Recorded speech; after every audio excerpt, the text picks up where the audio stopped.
Ndak. Nang film-film mungkin ngono Mas yo. Iya kan. Kebanyakan aku nonton film itu disodorkan pada pilihan ini mau diselamatkan anaknya apa mau diselamatkan ibunya kan pernah tuh. Iya, anak. Mendramatisir. Lah gak ngono gak dadi film. Oh, betul, Kak Payu. Pilihan ketiga adalah bayar rumah sakit. Iya, iku ya pasti, Mas. Jangan sampai kasus yang nikah cowok itu jadi alasan. Aduh, barusan itu kan. Iya. Oh, harus 12 hari. Harus unboxing dulu Romo biar nanti enggak keliru gitu ya. Itu jangan jadi alasan. Jangan jadi alasan. Halo, selamat datang di Dosa Asal. Saya berdosa. Saya sungguh berdosa. Hari ini. Jeng. Itu episode kemarin. Oh iya. Masih ke bawah. Bajunya soalnya sama. Iya, Ya. kebetulan kita punya untuk 5 episode sama semua ya. Persis sama semua. Aku tuh kan kemarin habis denger diceritain ada tetanggaku gitu di daerah mana gitu ada yang anak di bawah umur SMA pacaran begituan hamil digugurin aborsi. Kalau cuma gini aja masa hamil? Tepuk tangan. Oh iya, tepuk tangan enggak? Iya. Ini simbol, Mas. Simbol. Itu terus hamil terus cari ke dukun beranak gitu loh, Mas. Iya, sampai untuk dokter ta? Kakak iki dukun. Oh, sing desa kok. Sing desa. Cari dukun gitu buat digugurkan. Yus kasihan sih ya, tapi ya. Katanya pakai nanas muda bisa. Ya aku juga enggak tahu. Kok ngerti aku ya? Aku makan nanas muda enggak? Aman-aman aja aku. Nanas kan muda. Kamu yang makan bukan. Oh iya ya, bukan itu ya. Aman-aman aja. Oh, digugurkan. Kesian sebenarnya. Tapi ya anak SMA mungkin ya belum cukup umur atau apa. Banyak kalau berita-berita pengguguran kayak ngono Bang. Ono juga sing misal korban pemerkosaan. Iya sih. Korban pemerkosaan itu pun juga mereka larinya ke rumah sakit terus juga kan di visum segala macam. Bahkan juga ada yang digugurkan karena pemerkosaan. Iya. Kesian ya kayak gitu tuh ya. Kalau di iman Katolik ya kan enggak boleh aborsi. Cuman di luar negeri itu mulai ada itu dua kubu itu, pro life sama pro choice. Pro life itu yang menghindari anti aborsi, yang pro choice itu yang dia bebas menentukan pilihannya sendiri. Nah itu piye Romo. Termasuk juga kalau kita melihat undang-undang pemerintah nomor 61 tahun 2014 tentang kesehatan reproduksi.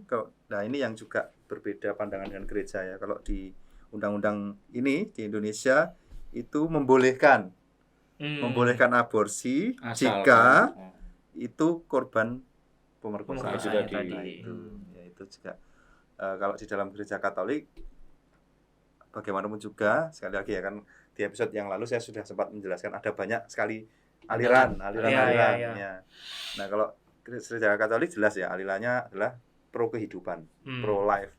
Ya artinya sejak sperma dan ovum bertemu jadi zigot itu sudah manusia, dalam dirinya sudah manusia. Jadi zigot itu sudah manusia karena enggak akan ya zigot ini bertumbuh jadi pohon mangga itu enggak mungkin kan.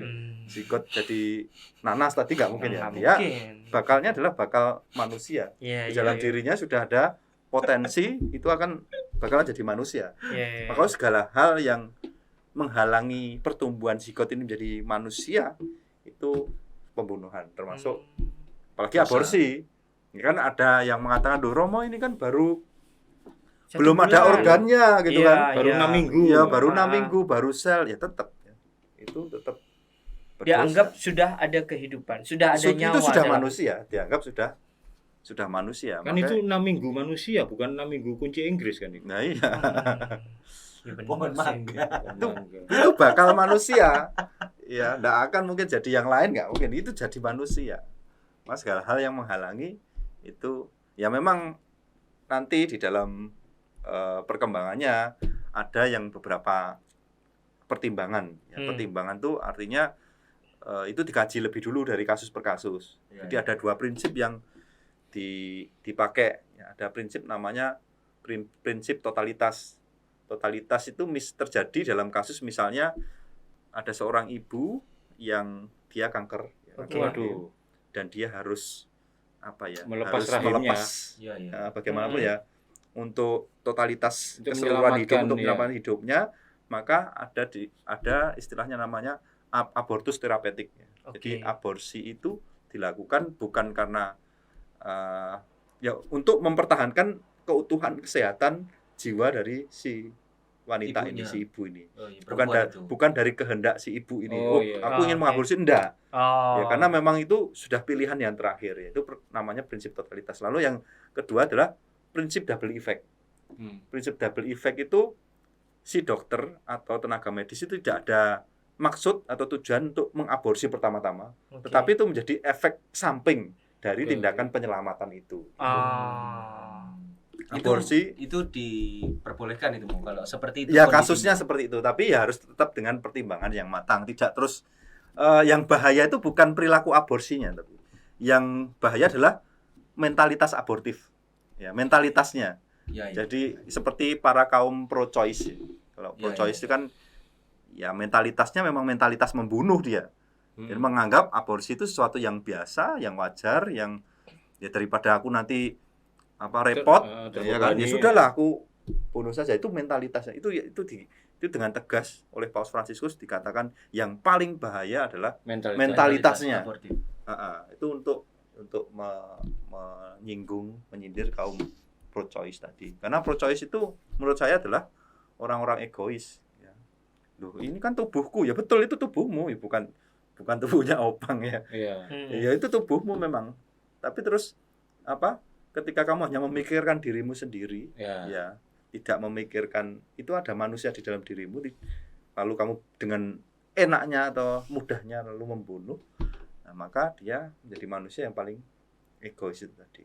Tapi dengan kondisi-kondisi kayak misal kejadian-kejadian ini tidak diinginkan, kayak katakanlah pemerkosaan, itu juga berat ya Mo ya untuk menghadapinya. Tapi tetapi tetap harus ya, kalau gereja sendiri tetap makanya gereja menyediakan tempat, silahkan misalnya nggak bisa ngopeni, gereja itu punya panti asuhan, beberapa tempat bagi misalnya tadi kasusnya tetangganya Opang tadi yang SMA hamil nggak bisa menghidupi, ada, silahkan ya.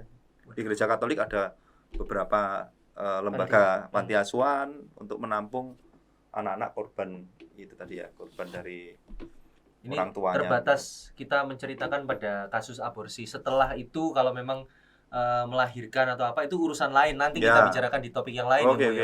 Itu ya sih ono dampak susulan nih. Dampak susulan benar.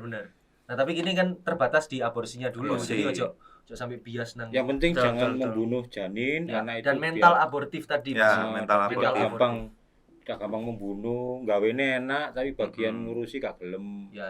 Ya wis tetep dilahirkan, kok nanti berikutnya dipikir kemudian, tapi ya itu gereja siap membantu itu ya.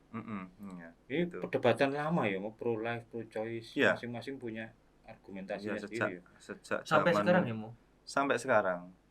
Tapi saya lihat ini mulai ada gerakan-gerakan yang akhirnya orang menyadari. Jadi ada satu film dokumenter di mana di Amerika itu di mana para ibu yang melakukan aborsi, mereka itu sebenarnya awalnya itu pro choice. Jadi itu diwawancarai dampak pasca dia mengaborsi. Dari keputusannya itu. Dari keputusannya. Ada yang jadi stres, ada yang seperti terbayang-bayang, ada merasa bersalah.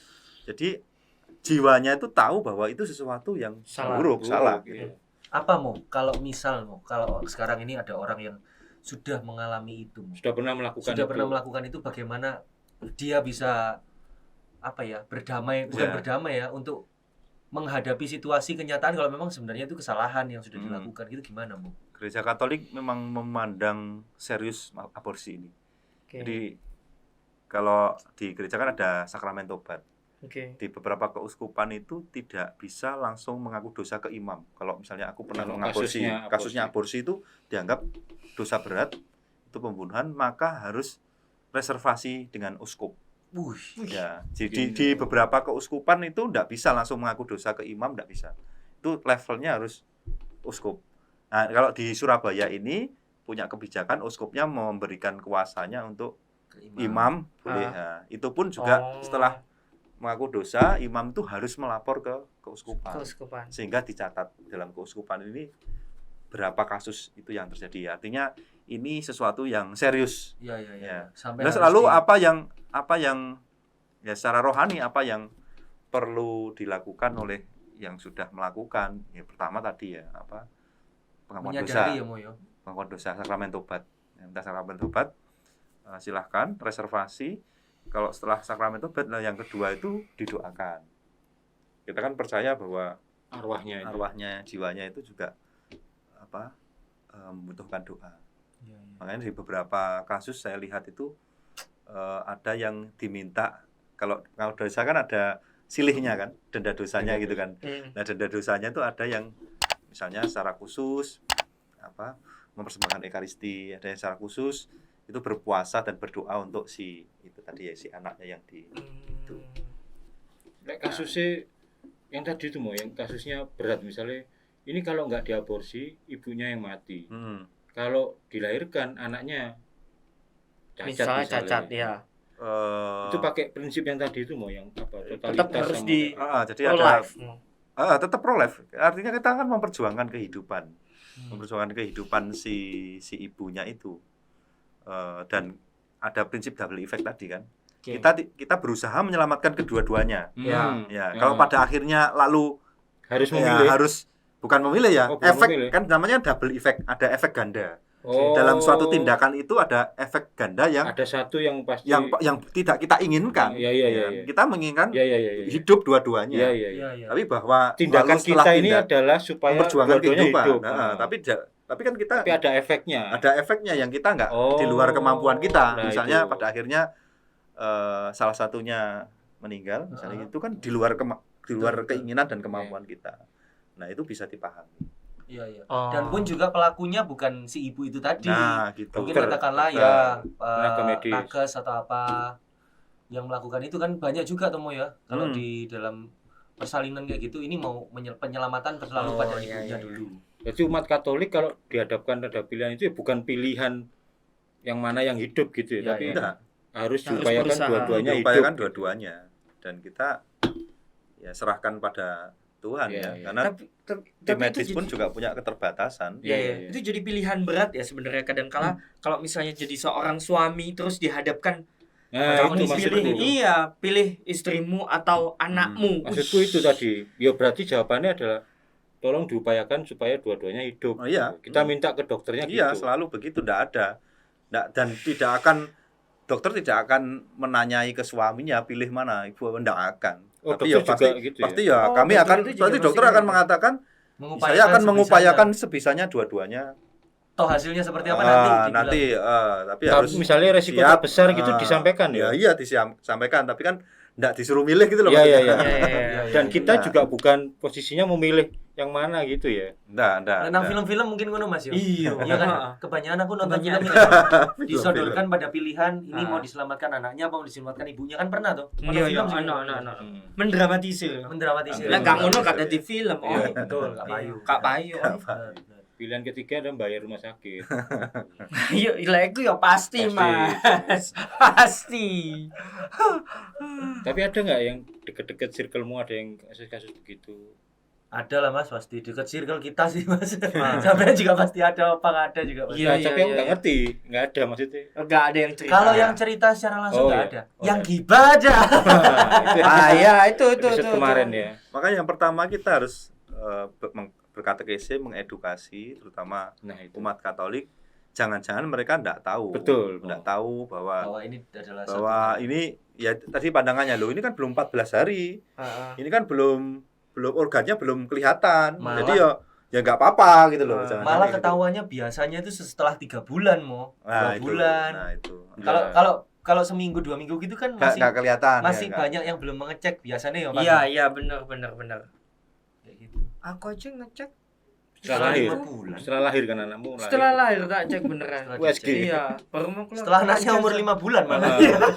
Lu kok kosong Bu? Ini sudah ini lahir. Kes pelayan lagi. Wah, semangat. Ya ini sangat penting ini yang topik-topik gini kan jarang dibicarakan, Benar. dianggap tabu, terus ya kita bongkar di sini ya memang Juga perlu kita ini banyak yang belum nonton mungkin ya, yang judul film dokumenter judulnya Sound of Silence. Sound of Silence. Sound of Silence. Jadi bagaimana ketika alat penjepit yang untuk aborsi itu dimasukkan ke dalam dan si janin itu sudah bereaksi. Dia sudah bereaksi ternyata ya di dalam janin itu sudah dia kok seperti berteriak-teriak gitu. Kayak gitu kan. Itu kan harus diremuk-remuk dulu baru disedot kan kalau sudah besar kan. Nah, itu perlu banyak kita ya terutama para kaum pro choice itu melihat prosesnya itu. Fakta itu, video itu. Nah, masa tega ya. Adi itu di situ sudah anaknya sendiri ya, manusia yang bermartabat sekali lagi. Nah, itu ya supaya kita punya kesadaran bersama begitu. Ya, itulah. Nah, itulah ya. Kehidupan ya. Nah, Ya udah. Baiklah kalau begitu. Saya izin dulu ya. Ngaku dosa dulu. Kamu nggak bisa hamil. Oh iya. Itulah pentingnya kita punya iman gitu. Maksudnya di tengah pilihan-pilihan macam-macam ini hanya kasus aborsi 2 pilihan gitu ya. Ya. Kita punya arah, punya keyakinan bahwa ya ini yang kita lakukan, yang kita pilih yang ini gitu. Iya. Ya, gitulah. Tapi ada pernah nggak sih mau ini mungkin keluar dari topik ya. Ada pernah nggak sih yang aku dosa kayak begitu tuh ada nggak Oh sih? ya ada ya mau. saja, ada. Ya memang kalau sejauh saya itu tangkap tadi itu mereka enggak tahu. Lalu yang kedua itu tadi mentalitas abortif itu tadi. Tapi biasanya apa ya? Kemiskinan ya, bukan ya? Iya, salah satunya ekonomi kan kalut gitu kan. Ya kita lihat beberapa kasus itu meskipun enggak tahu itu kayak ada perasaan loh. Nah itu harusnya kan suara hatinya kan mesti harusnya ngomong kan. Dulu waktu aku SD pun aja mendengarkan kan sudah ada penyuluhan aborsi atau apa ya kan itu kan ada waktu SD. SD-mu kok canggih ngomong. Ono lah Mas, mosok gak ono. Enggak SD-ku sik bagi Milo. Mariku. Mariku. Mari bagi Milo penyuluhan aborsi. Nanggonku mek bagi Milo tok mulai. Sampai anjing nang toilet. Semua ya SD. Aku gak ono.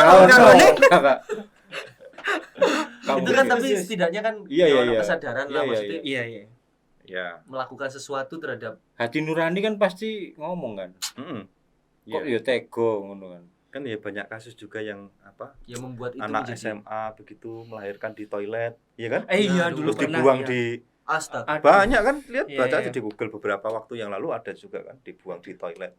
Ternyata ya anak SMA gitu. Ya kan mungkin itu tadi ya situasi kalut, takut, malu, macam-macam itu. Iya. Sehingga sudah nekat. Ada yang mengharukan mau lahir dia tahu dia nggak mampu merawat itu karena kemiskinan kondisi itu dibungkus dititipkan panti asuhan ditaruh gitu. Nah, itu anak bagus. ini namanya ini. Oh iya pernah itu. Anak ini namanya ini tolong dipelihara. Saya nggak sanggup merawat tolong dipelihara. Itu bagus sekali. Masih ada tanggung jawabnya sebagai orang tua gitu. Ini yang lagi viral itu ada seorang pastor Korea yang jadi pasturannya itu kamarnya itu diberi seperti kayak pintu kecil. Oh, sengaja untuk kalau ada yang kalau malu pastor Korea yang terima bayi. Jadi di model kayak ini rumahnya begini ya, terus ada kayak tempat lubang begitu terus bisa dibuka dari luar. Kayak kotak pos gitu tapi di bawah. Nah, itu ya supaya kalau mereka malu misalnya gitu ya. Nah, ini saya kalau bisa dilihat saja. Iya. Selamatkan lebih dari 1.500 bayi yang dibuang sampai dapat penghargaan kemanusiaan. Mending gitu ya. Dapat Nobel. 1.594 bayi terlantar. Omahku tak model ngono kok. Iya. Nah. Kok tak tetep katakan Mas Yudin. Seperti kotak pos gitu. Iya, tak kirim nomor iya. Perantara. Aku yang gawe bolongan ngono, enggak usah. Apa langsung terang-terangan ngono. Enggak terang-terangan ae. Kok Mas Yudin kena Romo. Jadi sing gawe bolongan kan mudah. Iya, soalnya nek tak kena itu enggak mungkin. Timbang didilati ambek kiri engko wah. Gak lucu. Masih ada sebenarnya yang itu tadi ya, yang wis aku gak sanggup merawat, timbangannya tak aborsi, mending tak kekno. Iya. Dan beberapa waktu yang lalu saya sempat ngurusi ada anak muda. Oh iya itu. Iya, Mas Yudit tahu. Iya. Anak muda yang ditinggal pacarnya, dia hamil dan harus melahirkan. Aduh kesian. Ngalami sendiri saya. Ya waktu itu ya bingung, tapi ketika kita percaya dan punya niat baik, pasti banyak orang baik juga yang membantu kan. Terus Romo itu membawa beberapa ibu-ibu untuk ngajari cewek itu. Iya, untuk menyusui, untuk ganti popok di PMKRI itu, ditampung di PMKRI. Sekarang ini. Ya dulu, Oh, waktu iya, itu iya. sempat itu.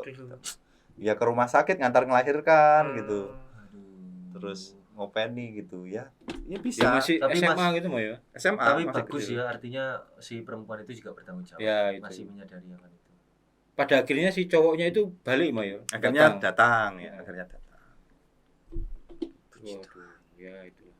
Ya intinya biar tidak terjadi seperti itu, hindari berhubungan seks bebas sebelum pernikahan gitu aja kan. Betul. Ya. Poinnya di situ Iya, sebenarnya. iya. Biar tidak memperbincangkan sesuatu yang sangat berat. Bener. Ya hindarilah terlebih dahulu. Betul. Betul. Preparation kan ya. Jangan Preventif, tindakan jangan preventif. sampai kasus yang nikah cowok itu jadi alasan. Aduh. Barusan itu kan. Iya. Oh, harus 12 hari. harus unboxing dulu Romo biar nanti tidak keliru gitu ya. Itu jangan jadi alasan. Jangan jadi alasan. Aduh. Kok bisa ya? Aduh. Lakukan pencegahannya. Itu Mas ya. Pendidikan Ya, seks sejak dini itu penting sekali ya. Betul sekali. Supaya Tidak salah lubang itu tadi. yang dikira Adinda ternyata Erik. Iya. Sampai jumpa di episode berikutnya.